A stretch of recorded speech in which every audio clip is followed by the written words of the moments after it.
Gogol's comedy signifies a decisive break with the usual traditions of this genre.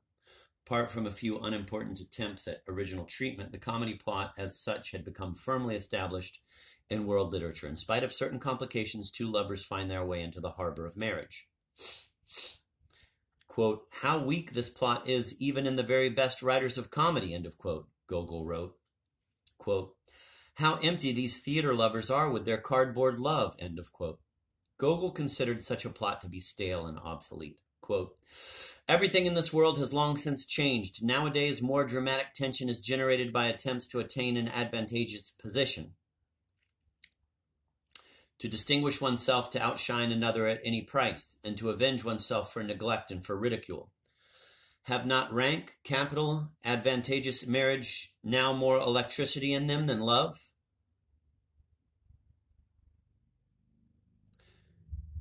End of quote. After the performance. That's what that's from, a piece called After the Performance. "Love is parodied in the marriage. It is surrounded with such a swarm of banalities and cliches that it produces a simply ridiculous effect. In none of the persons involved is love the driving force of his actions. It is either greed for money or convention and convenience, or perhaps sensual attraction, podkolesen, Zevakin, in which there is no concern for the person of the girl." The comedy is based on the completely unfounded but yet enthusiastic efforts of Kochkarev to get his friend Podkolesen married. Although Podkolesen wants to get married, the critical moment he is seized with fear and he refuses because marriage is somehow strange, since he has never been married. On the one hand, he wants to give up his bachelor's existence, but on the other, he is afraid of any change, has a dread of having to make decisions, believes that he can persist in his passivity without making decisions, and arouses Kochkarev to ever more decisive measures precisely through the ever-threatening return to his original state. Podkolesen is afraid of life. His fear has something elemental about it. He reacts automatically to Kochkarev's pushing, which is intended to get him out of his rut. The stronger the push, the stronger the resistance. 6 times with ever-increasing force, Kochkarev causes him to lose his balance, and 6 times Podkolesen springs back with equal force into his original position. Kochkarev's last and most powerful attack, which apparently brings complete victory, is followed by the catastrophe, a springing back that literally hurls Podkolesen out the window. The sudden and abrupt appearance of fear at the height of apparent certainty is the compositional device which Gogol so ably employs in order to develop suspense. The stronger the reaction, the more surprising its appearance. The last time it occurs is in the midst of an enthusiastic soliloquy on the bliss of family life. Podkolesen's fear is contrasted with the unmitigated gall of Kochkarev, whose overflowing vitality passionately invades every field of activity. Why does he want to get Podkolesen married? He does not know himself. In his soliloquy, which reaches its peak in the sentence, quote, "Yes, just ask a man why he sometimes does this or that," end of quote, he logically concludes that he has no reason at all for trying to get Podkolesen married, and yet something is driving him to it. Obviously, this is above all the instinctive reaction of the active man when confronted with the passive man, whom he cannot stand seeing idle. He fights for Podkolesen with touching pleas and rude insults in one breath, with an unparalleled display of energy and with completely unconcerned impudence. The whirlwind that accompanies him is overwhelming and convincing. His gall is equaled only by that of the matchmaker, a wonderfully conceived character who speaks almost entirely in apt proverbs, which are always to the point, and who is unbelievably energetic within the limited scope of her profession. Her word duels with Kochkarev are extremely comical in the original Russian. The parody on love and on writers of comedies is heightened by the fact that not one lover, but 4 appear upon the scene. The mixture of objectivity and of stereotyped expressions from the province of amorous sentiments, the mixture of business terms and words of love give the comedy its peculiar tone.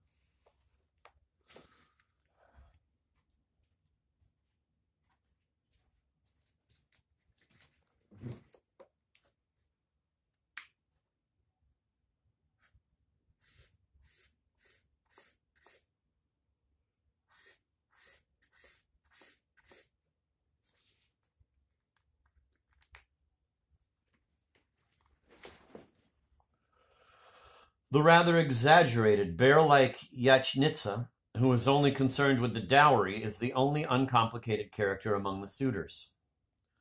All the others, as so often in Gogol, have some little peculiarity which they cannot give up and which causes their narrow-minded mediocrity to stand out even more distinctly. Anuchkin, the retired infantry officer with a penchant for education, especially a knowledge of French, which he himself does not possess because his father was, quote, a brood, end of quote, but which he considers indispensable in a woman, already strikes dark tones. Petty fanaticism is just as reckless, egocentric, and dangerous as large-scale fanaticism. The naval lieutenant Zavekin is almost a tragic figure. His memories of Sicily and the little Italian girls, Italianochki, like rosebuds, are symbols of his inhibited sensuality, which remains always unsatisfied because he himself is not very attractive and is a man condemned by fate to be a flop. Although, quote, a great amateur where feminine embonpoint is concerned, end of quote, it is now the 17th time that he has been refused at the last moment, and his last soliloquy is one of the rare humanly touching passages in the play.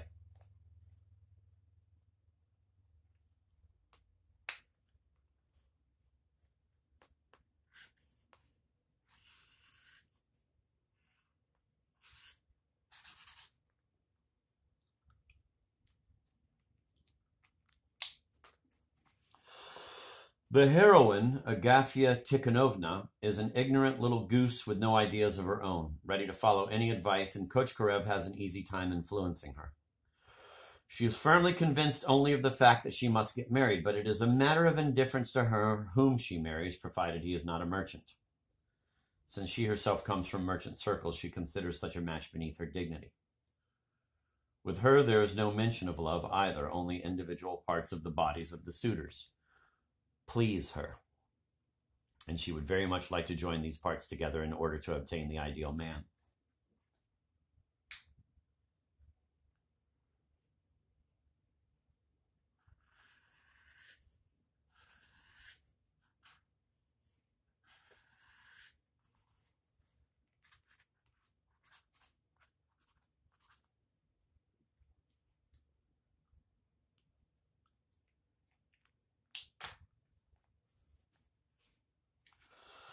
Her narrow-mindedness combined with that of Podkolessin causes the first lovers' chat, with its leaps from one subject to another, to be so completely unsuccessful. It is a distinguishing mark of all the characters, again a favorite device of Gogol's, that they are too intellectually limited to give comprehensible expression to their incipient ideas or their feelings. The fact that they constantly repeat the same arguments and get bogged down in details testifies to the limited range of their minds, which here attempt to come to an understanding in a very narrow area. The power of speech is given to Gogol's heroes only to demonstrate their complete lack of ideas. Only a restrained performance, carefully avoiding all exaggeration, can do justice to the gentle sadness for this world intended as the keynote of this comedy. In the edition of his collected works, 1842, Gogol included the little comedy, The Gamblers. 4 scenes from the unfinished comedy, The Order of Vladimir, third class, and, quote, after the performance, end of quote, a peculiar interpretation of the Inspector General in dramatic form, under the general title, Dramatic Fragments into Individual Scenes. All the pieces were written or sketched out much earlier, between 1832 and 1837, according to Gogol's own dating, and Gogol here only subjected them to revision. The Gamblers was probably written in 1836, but Gogol thoroughly revised the text before publication. The comedy was performed for the first time in 1843 and had no success. Ikarev, the professional card sharp, falls into the hands of an even more clever band of swindlers, who cheat him out of the money he has recently won through cheating. This is the entire plot. There are no feminine roles and thus no indications of any love plot. The original plan for the work was faulty. The humor was supposed to result from the deliberate cheating on the part of the gang that is acting out a comedy for the benefit of the swindler. Such comedies are staged by Moliere swindlers in order to deceive the hero obsessed by a fixed idea. But it is not possible to construct a whole play on the basis of this device. Too many improbabilities result, and in the end one feels dissatisfied with all the effort expended on a mere trifle.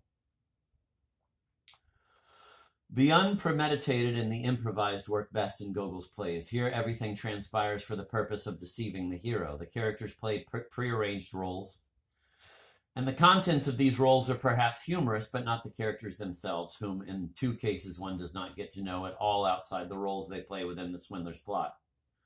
Thus, genuine characterization is impossible from the outset. Besides, the trick goes off much too smoothly. With a few faux pas on the part of the gang, Gogol would have been able to achieve some fine effects and would have increased the inner truth of the play. Once one is aware of the surprise at the end, one is amazed on the second reading at the clockwork development of the play, and one is astonished at how perfectly the members of the gang of swindlers are able to play Gogolian types.